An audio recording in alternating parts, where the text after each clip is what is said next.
ان کو دولت مل گئی، اتنا بڑا خزانہ تھا اس کے پاس کہ قرآن کہتا ہے کہ ایک جماعت مل کے صرف خزانے کی چابیاں اٹھاتی. یعنی یہ معاذ اللہ کوئی گپ نہیں، یہ قرآن مجید نے بیان فرمایا کہ ایک جماعت مل کے صرف خزانے کی. تو حضرت سیدنا موسیٰ علیہ السلام نے کہا زکوٰۃ دو. زکوٰۃ کے معاملے میں لوگ ہیل و حجت سے کام لیتے، غریب ہو جاتے. اس کو کہا زکوٰۃ دو تو کہنے لگا آپ کی تو میرے مال پہ نظر ہے.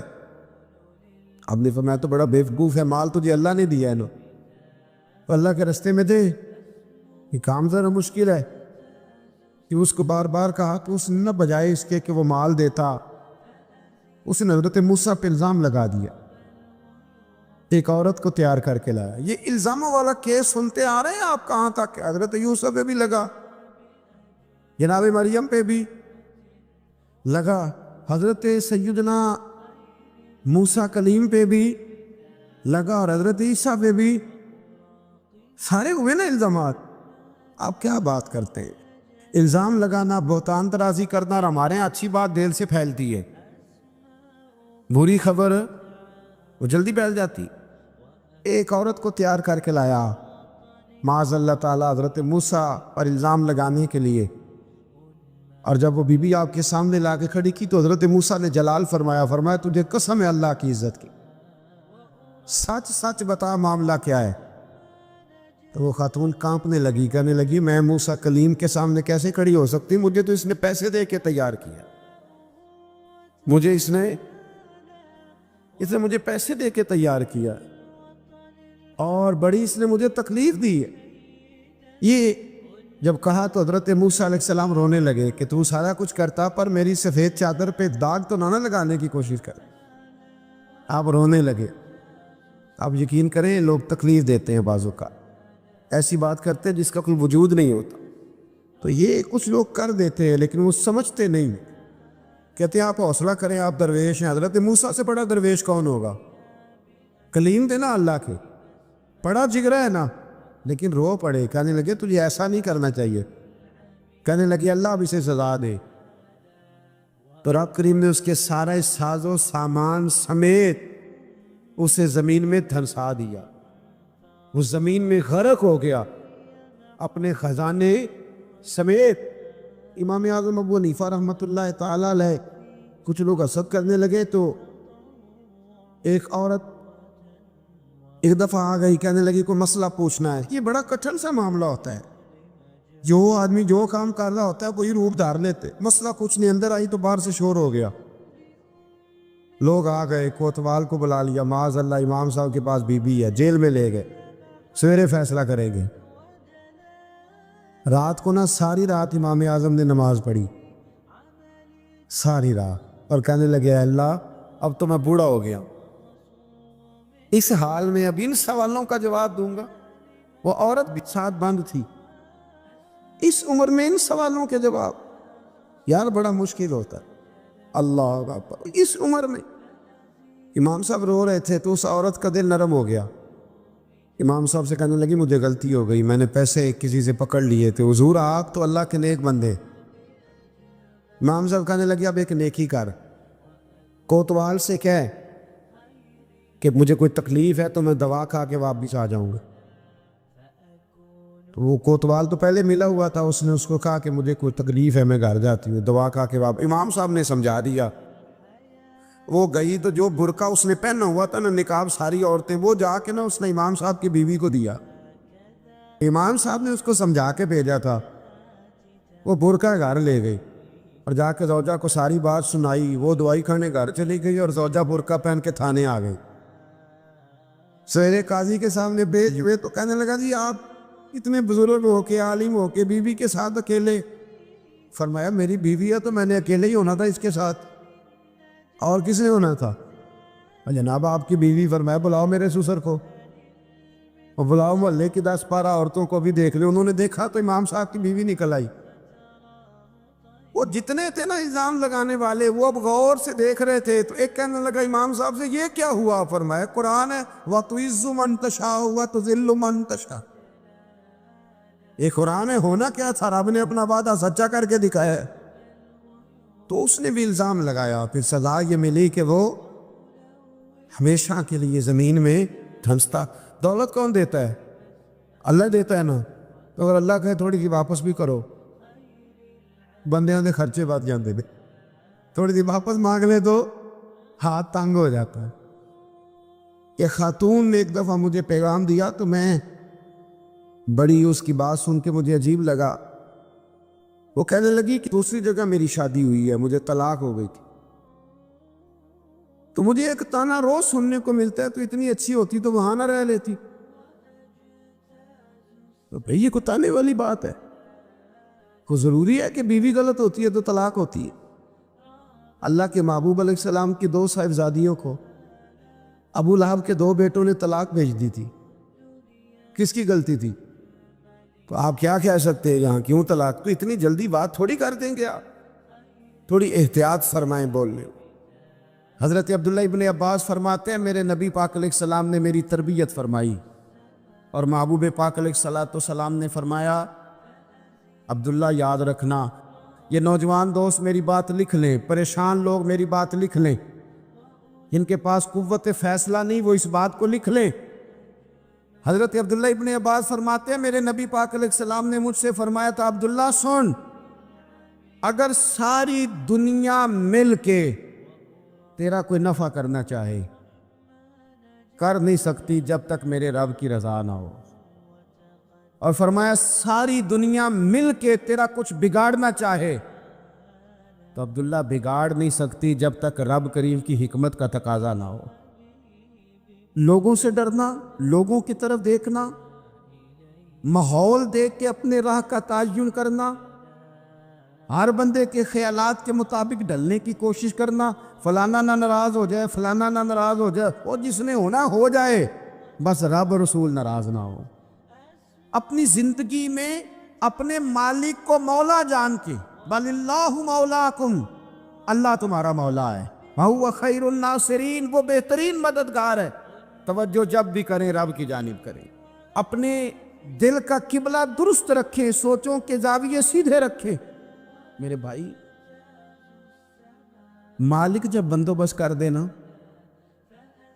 جب مالک بندوبست کر دے پھر ایسا بندوبست کرتا ہے کہ لوگوں کے پاس نا چارہ نہیں رہتا۔ حضرت مریم رضی اللہ تعالی عنہا پاک باز تھیں، مسجد میں رہی تھی، پر مالک کی حکمت کے تقاضے بڑے عجیب ہیں نا۔ پھر جناب مریم کو اللہ تعالیٰ نے بغیر شوہر کی اولاد عطا کر دی۔ یہ بات ہی ایسی تھی، کسی نے کہا تھا کہ مخلوق تو فنکار ہے اس درجہ کے پل بھر میں سنگے در کعبہ سے بھی اصنام تراشے، تم کون ہو کیا چیز ہے داغے کبابی، لوگوں نے تو مریم پہ بھی الزام تراشے۔ تو لوگوں نے کہا کدھر سے لے آئی بچہ، تیرا باپ تو ایسا نہیں تھا، کہاں سے لے آئی؟ اللہ کرے میں آپ کو سمجھا سکوں، ذرا اپنے آپ کو وہاں کھڑا کریں کہ ایک پاک باز عورت، پاک باپ کی بیٹی، طیب ماں کی بیٹی، اور اللہ کے گھر میں پرورش پانے والی خاتون، ایک وہ وقت اور ایک یہ وقت کہ اس عورت کو کٹہرے میں کھڑا کر کے پوچھا جا رہا ہے کہ معاذ اللہ تیری گود میں بچہ جائز نہیں ہے، کہاں سے لائی ہے؟ اب خود سے صفائیاں بندہ کتنی کو دے، کتنی کو وضاحتیں کرے۔ اور میں نے تو اپنی زندگی میں دیکھا ہے زیادہ وضاحت دینے والے کو بھی لوگ جھوٹا سمجھنے لگ جاتے ہیں، زیادہ وضاحت دینے پر بھی لوگ کمزوری کا اظہار سمجھتے ہیں کہ کمزور پڑ گیا ہے۔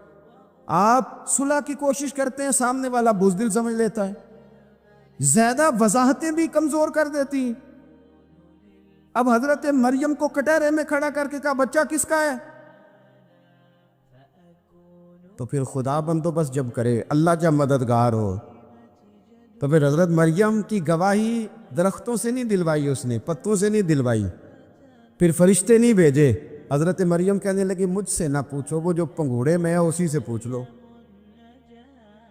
ان سے پوچھو نا، وہ کون ہے پوچھ لو، ان سے کر لو سوال۔ انہوں نے کہا پنگوڑے میں چند دنوں کا بچہ یہ جواب دے گا؟ مددگار تھا رب،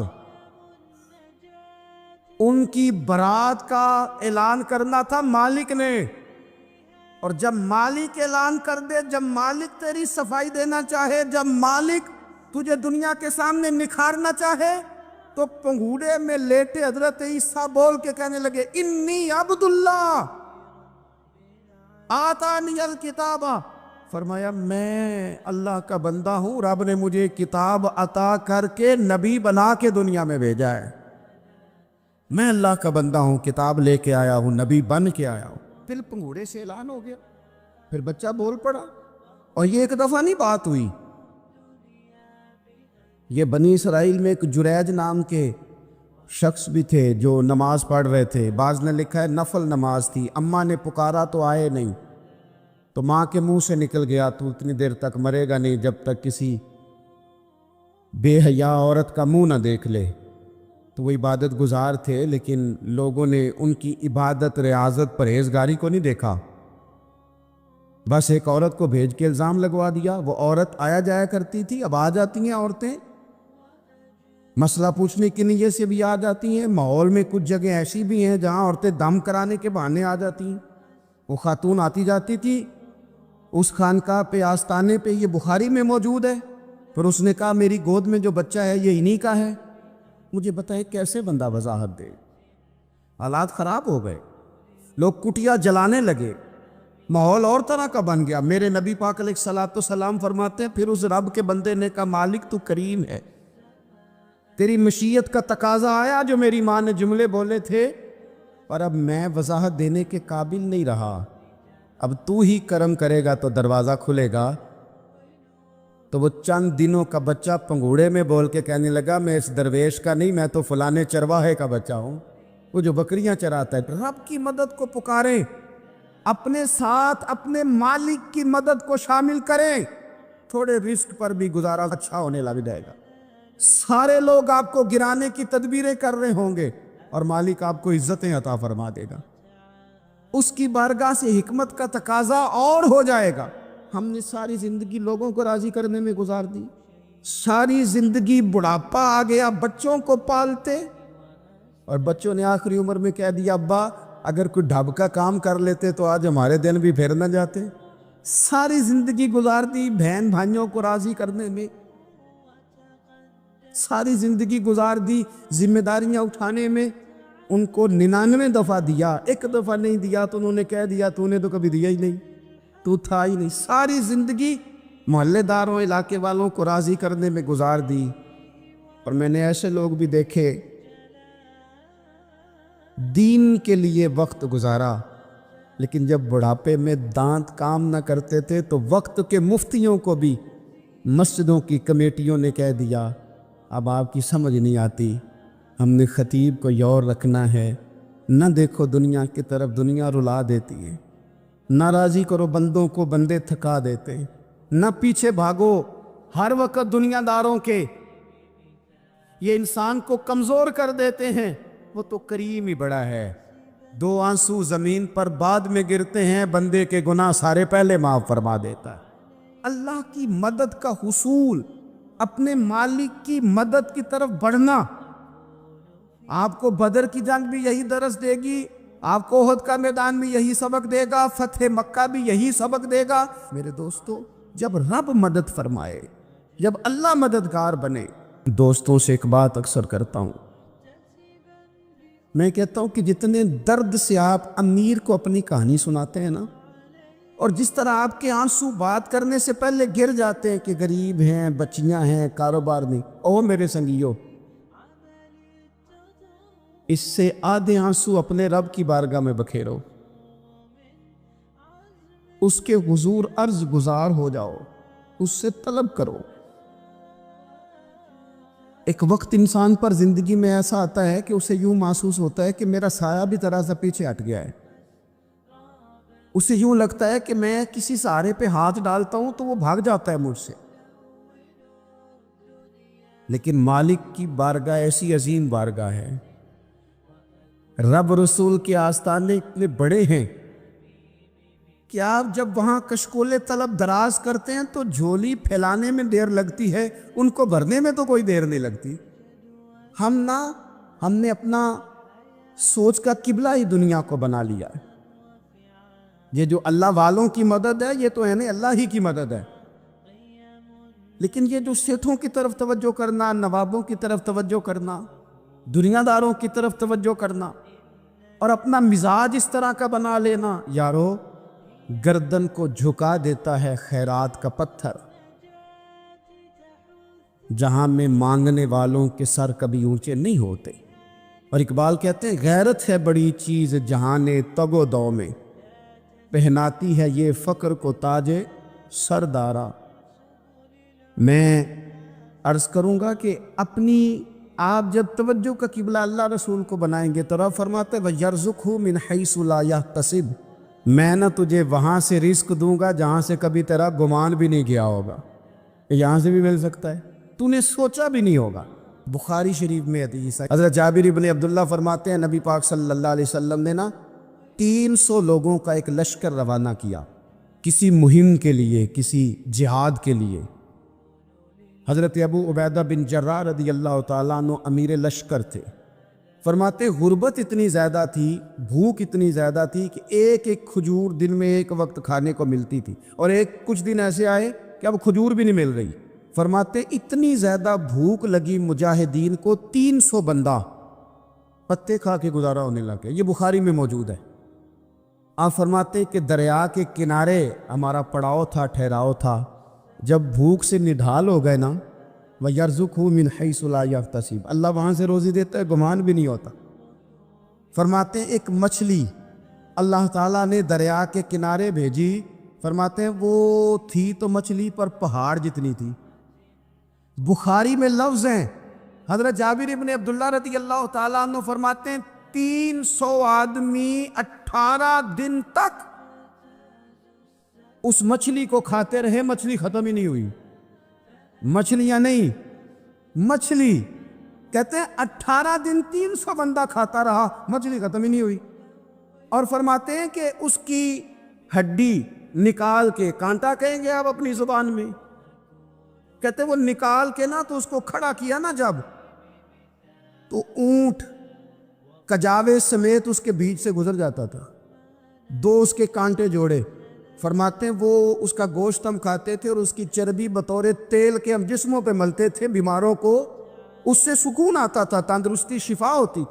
فرماتے ہیں ہم کھایا بھی ہم نے، اور کچھ لے کے ہم مدینے بھی گئے، اور قربان جائیں نبی پاک نے بھی اس میں سے کھایا۔ ہم نے عرض کی حضور یہ معمہ کیا ہے، یہ ماجرا کیا ہے؟ تو محبوب نے فرمایا تمہارے پاس غذا نہیں تھی، رب نے تمہارے لیے بندوبست کیا ہے، اللہ نے تمہیں دیا ہے۔ مکان شروع کر لیا ایک صاحب نے، وہ مکان بنانے لگے، اب وہ حساب لگا رہے ہیں، کہتے ہیں میرے پاس اتنے پیسے ہیں، اتنے میں نے فلانے دوست سے کہنا ہے اس نے دے دینے، اتنے فلانے رشتہ دار سے کہنا ہے اس نے دے دینے، اتنے فلانے سے کہنا ہے اس نے دے دینے۔ یہ ساری کاپی بنا کے مکان شروع کر لیا۔ جو روز کہتا تھا کوئی حکم ہو جاتے 10 سب سے پہلے اس کو کہا میاں پیسے چاہیے دین، وہ کہندا ہو کل ہی منڈا ٹوریا ہے، کہتے تو پرسوں 10 داتے لب جانے سن۔ میں آپ کو اپنے تجربے کی بات بتا رہا ہوں۔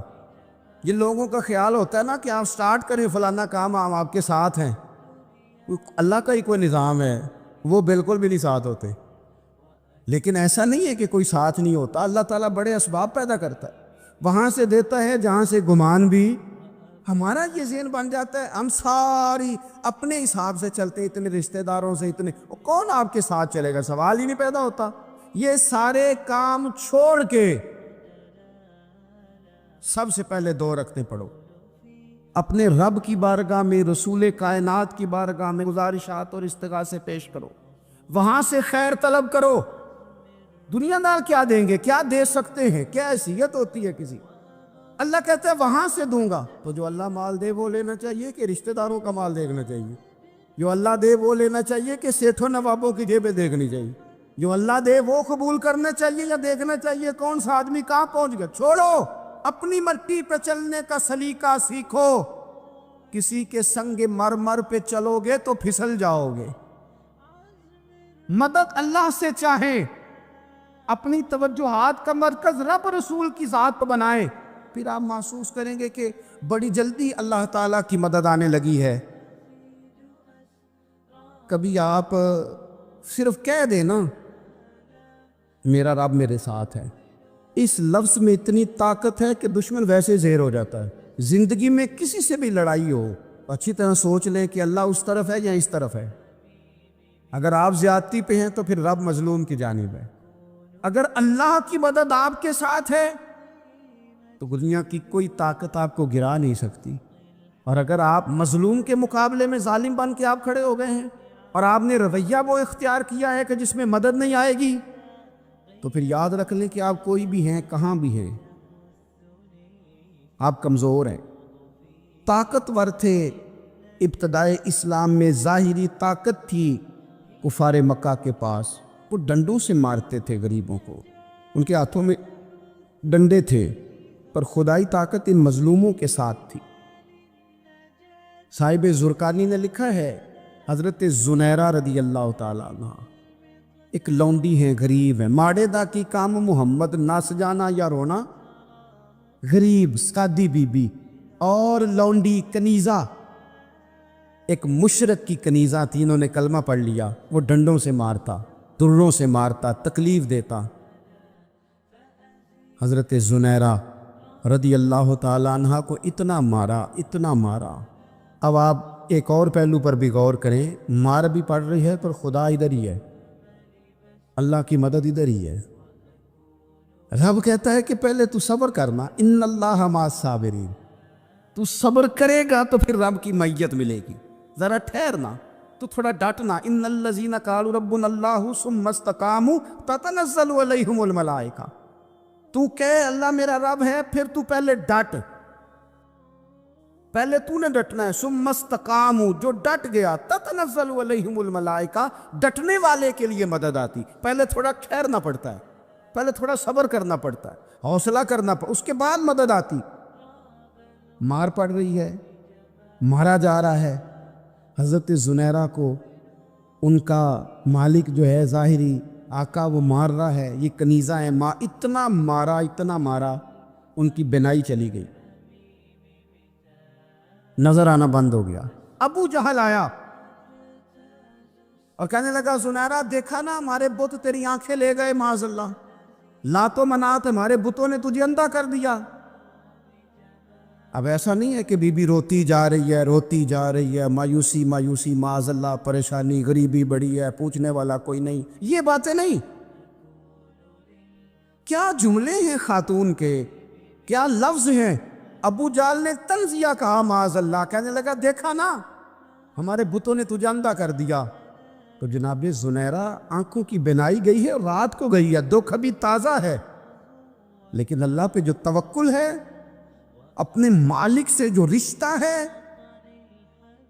وہ اتنا مضبوط ہے, اتنا طاقتور ہے, اس میں اتنی گہرائی ہے کہ حضرت زنیرہ بول کے نا اتنی قوت سے بولی, اتنی طاقت سے بولی کہ پورے کفر پر لرزہ طاری ہو گیا. فرمانے لگی تمہارے بتوں کی کیا اوقات ہے کہ وہ میری بینائی لے جائیں, یہ میری رب کی حکمت کا تقاضا ہے.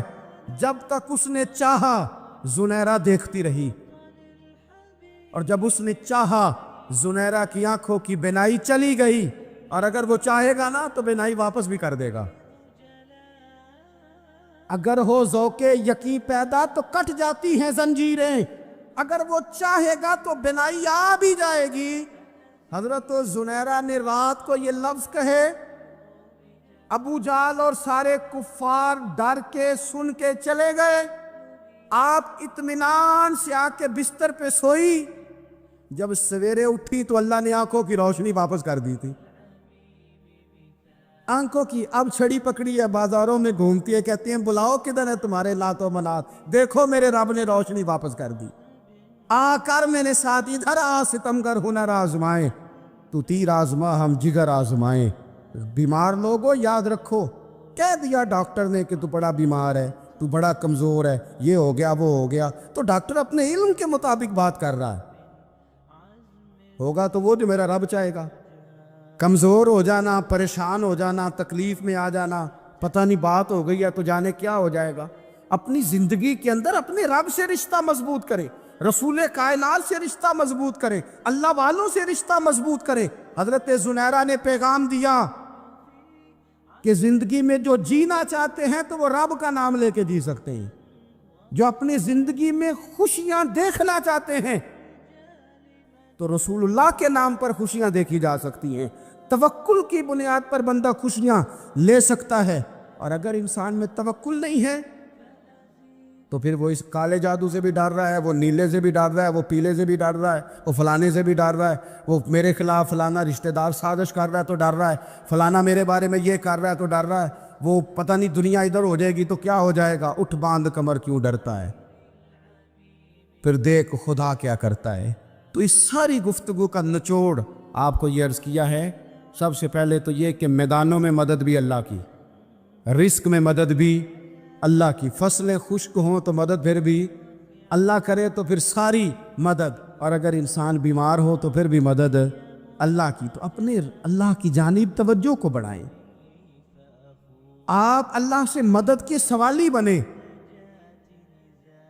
ترمذی کی ایک حدیث ہے, میں آپ کو زندگی کا تجربہ بتاتا ہوں کہ جب میں بڑا پریشان ہوتا ہوں تو یہ والی روایت کھول لیتا ہوں, مزہ دیتی ہے.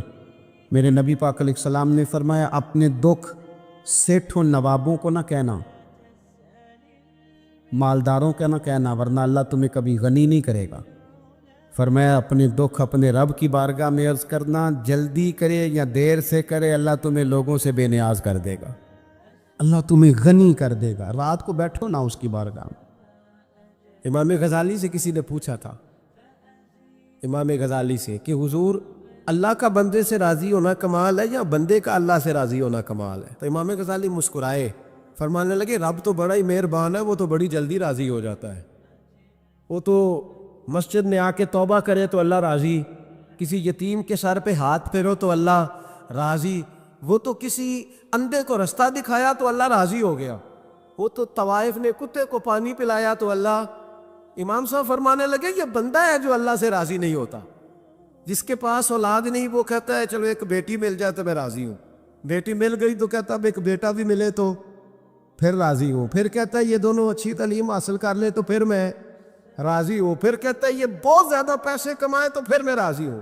بہرحال راضی ہوتا, لیکن جو راضی ہو جاتا ہے نا, اللہ اکبر, جو اللہ سے راضی سکھی بڑا رہتا ہے, سکون میں بڑا رہتا ہے, مطمئن بڑا رہتا ہے.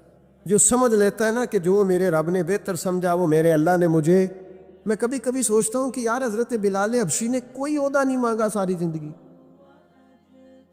انہوں نے نہیں کہا مجھے بھی ایک صوبے کا گورنر بناؤ میری بھی خدمات ہے, مجھے بھی وزیر خزانہ بناؤ میرا بھی کچھ بنتا ہے.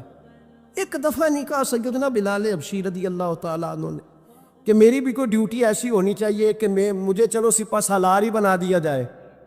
ساری زندگی مسجد میں جھاڑو دیا تو اسی پہ راضی رہے, ساری زندگی محبوب کے مہمانوں کا لنگر پکایا تو اسی پہ راضی رہے, ساری زندگی میرے محبوب علیہ السلام کے بچوں کی نوکری کی تو اسی پہ راضی رہے, راضی بالرضا رہے. حضرت سیدنا موسیٰ علیہ السلام نے عرض کی کوہ طور پہ جا کے, مولا میری قوم پوچھتی ہے کہ کوئی ایسا کام بتا جو ہم کریں تو ہم سے راضی ہو جائے. حضرت موسیٰ کی قوم کا خیال تھا کہ تہجد کا حکم آئے گا تو پڑھیں گے, صدقات کا حکم آئے گا تو دیں گے, جہاد کی بات ہوگی تو کریں گے. کچھ جو نیک لوگ تھے ان میں سے انہوں نے یہ پیغام دیا کہ مالک ہمیں بتائے کہ وہ کس کام پہ راضی ہوتا ہے, ہم وہ کام کریں تاکہ اللہ ہم سے راضی ہو جائے. حضرت موسیٰ کلیم کہتے ہیں میں نے عرض کی مولا میری قوم پوچھتی ہے کہ کون سا ایسا کام کریں کہ تو راضی ہو جائے. تو رب کریم نے ارشاد فرمایا, موسیٰ کہتے میرا خیال تھا کوئی لسٹ ملے گی, لیکن مالک نے ایک جملہ کہا, ایک جملہ, اور تفسیروں کے دریاب آ دیے.